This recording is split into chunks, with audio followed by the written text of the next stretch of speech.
Saya Gala Kiranisha. Saya Iskarina. Saya Alicia Putri Ali. Saya Naila Rizky. Saya Raka Filia Sofatina. Saya Rahmat Gunawan.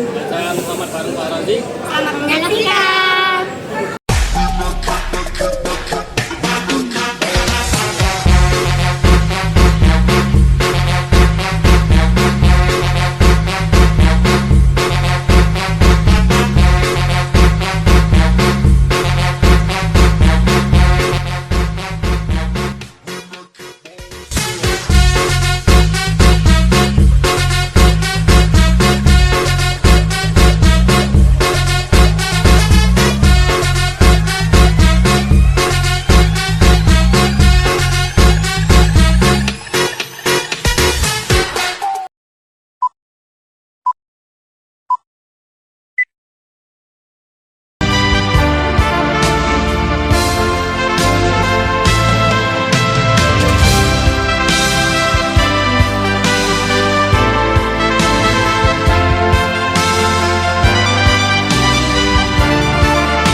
Nah, anak-anak, hari ini Bapak akan menjelaskan mengenai penyajian data. Jadi, penyajian data ini dibedakan menjadi dua berdasarkan jenis datanya.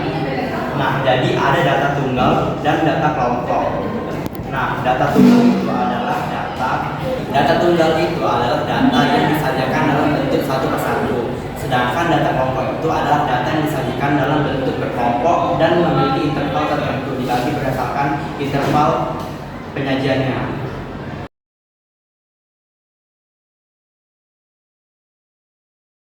Nah, sudah Bapak tuliskan ya jenis-jenis penyajian data berdasarkan jenis datanya. Jadi ada diagram batang, ada diagram garis, ada diagram lingkaran. Nah, ini disajikan untuk data tunggal. Nah, sedangkan nomor 4 sampai 6 ini ada histogram, ada polygon frekuensi, ada OGIF. Ini disajikan untuk data kelompok.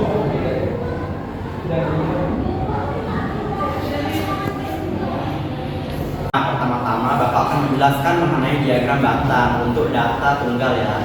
Jadi diagram batang adalah penyajian data melalui diagram yang disajikan dalam bentuk batang yang memiliki bentuk persegi panjang dengan lebar yang sama dan disajikan bisa dalam bentuk vertikal atau horizontal.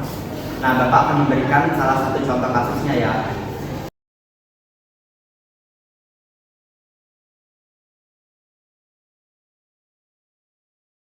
Nah, jadi data itu adalah kumpulan informasi yang dikumpulkan untuk dibagi lagi menjadi jenis-jenis yang berbeda. Jadi sini kita tahu nih apa perbedaan dari satu sama lain.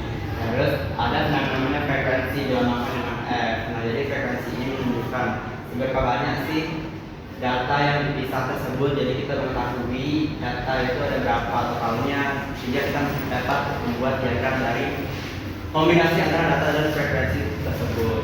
Yang kedua adalah diagram garis. Jadi diagram garis adalah diagram yang menyajikan data dalam bentuk titik-titik yang dihubungkan dengan garis. Nah, bentuknya itu bisa naik, bisa turun, atau bisa tidak stabil. Nah,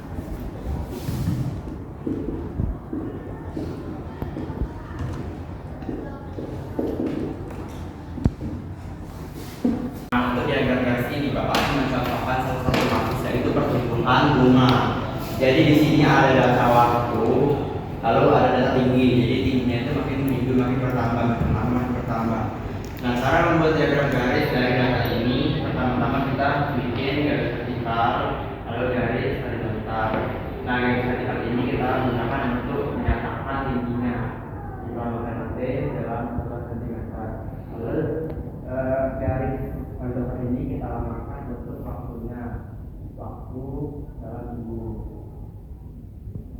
Masa prediksi ini dalam 1 minggu, ini 2 minggu, ini minggu ketiga, ini minggu keempat, dan minggu kelima. Lalu kita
karena kita sudah menyelesaikan materi mengenai diagram garis, sekarang apakah ada yang bisa menjelaskan mengenai diagram lingkaran?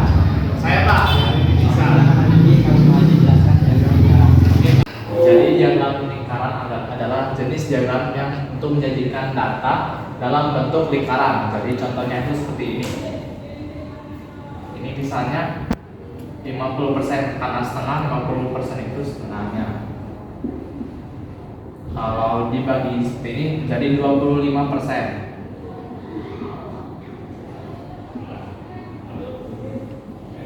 Jadi penjelasan untuk diagram lingkaran itu seperti itu. Selesaikan materi penyajian data untuk data tunggal. Sekarang kita masuk ke penyajian data untuk data kelompok. Nah, materi pertama yang akan dibahas adalah histogram. Nah, dari semua nama ini, apakah ada yang bisa menjelaskan mengenai histogram? Saya Pak. Oke, Oji, silakan jelaskan mengenai histogram agar teman-temanmu mengerti. Gimana? Oke, histogram. Nah, histogram ini adalah sebuah bentuk data yang tiba menjadi sebuah diagram. Nah, histogram ini tidak jauh berbeda dengan diagram batang. Bedanya yaitu kalau histogram ini diagram batangnya itu tidak ada celah satu sama lainnya. Namun kalau diagram batang itu ada celahnya di antara satu sama lainnya. Nah, misal contohnya.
Ini adalah sebuah data yang bisa diubah menjadi dalam bentuk histogram. Yang pertama yaitu kita buat dulu untuk frekuensinya. Frekuensinya itu ada di sebelah kiri.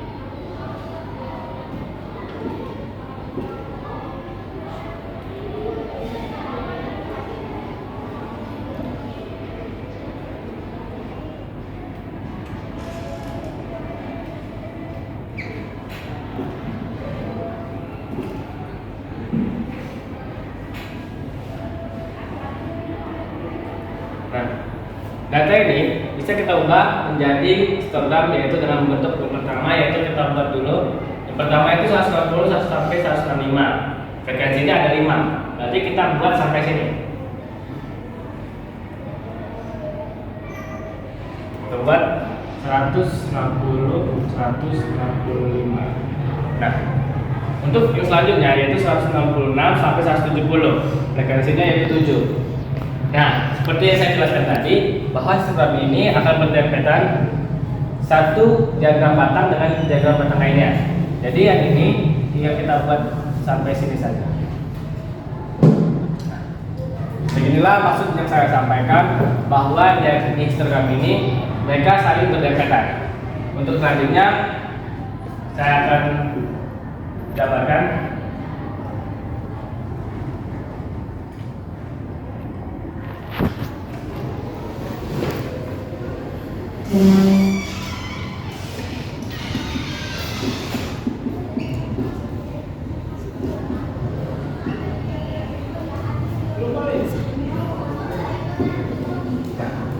Beginilah contoh yang bisa saya sampaikan tentang mengenai histogram. Nah, dari histogram ini kita bisa menyimpulkan sebuah data berkelompok yang awalnya seperti ini bisa lebih mudah menjadi seperti histogram ini.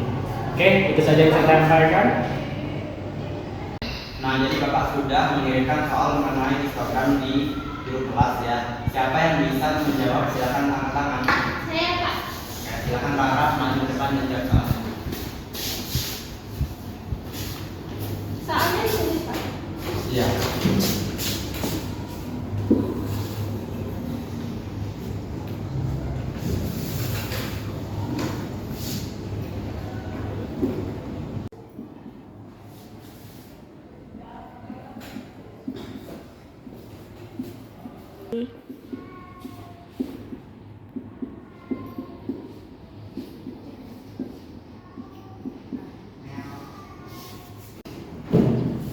Nah, udah Kak. Baik, karena Rara sudah menyelesaikan soalnya, coba Alin maju ke depan untuk menjelaskan jawaban tersebut. Baik, Pak. Oke, jadi langsung ke jawabannya aja. Di sini langsung ditulis aja ke 52,5 ditambah buka kurung 19 dikurang 15. 19 dikurang 15 dan ditambah lagi 19 dikurang 13 dikali 4. Nah, jadi hasil dari ini itu 52,5 ditambah 4 per 4 plus 6 dikali 4. 4 itu dari sini, 4 yang di bawah itu dari sini, dan plus 6 itu dari sini dikali 4. Nah, terus ada hasil lagi yaitu 52,5 ditambah 4 per 10 dikali 4 dari sini. 10-nya dari 4 plus 6. Terus kembali lagi ke sini 52,5 ditambah 1,6. 1,6-nya dari 4 per 10 dikali 4. Hasilnya adalah 54,1. Nah, setelah dijelaskan histogram tadi, siapa yang dari kalian yang bisa menjelaskan mengenai frekuensi, poligon frekuensi? Saya, Pak. Saya bersedia menjelaskan tentang poligon frekuensi. Oke.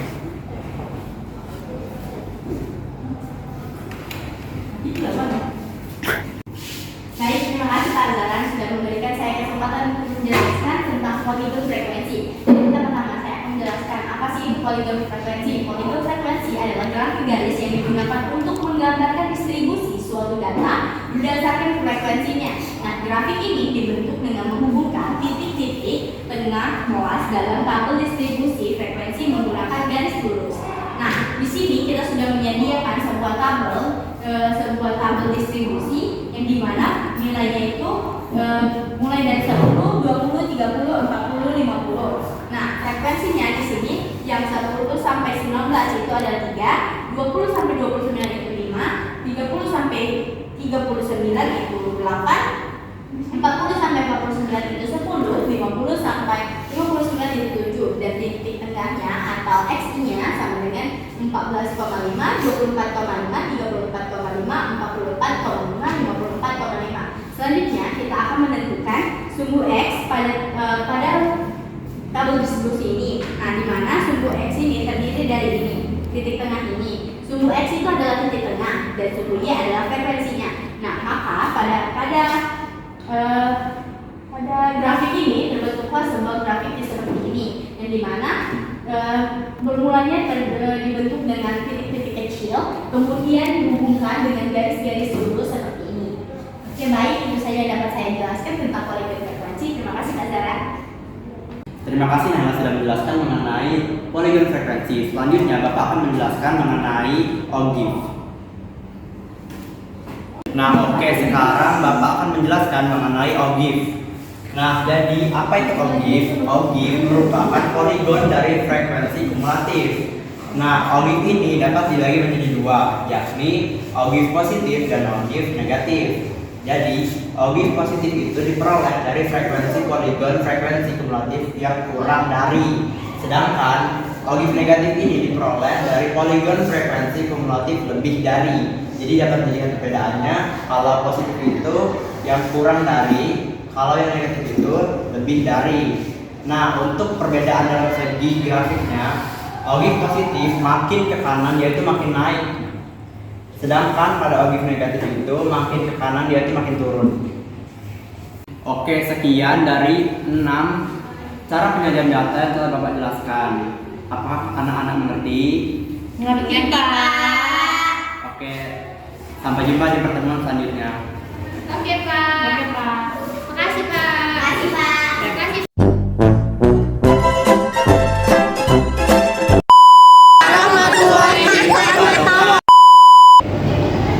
Terima kasih Bapak. Di antara aku belum dari Assalamualaikum warahmatullahi wabarakatuh. Kok masak? Terima kasih. Sudah. Terima kasih sudah menyaksikan video kami. Kami akhiri. Wassalamualaikum warahmatullahi wabarakatuh.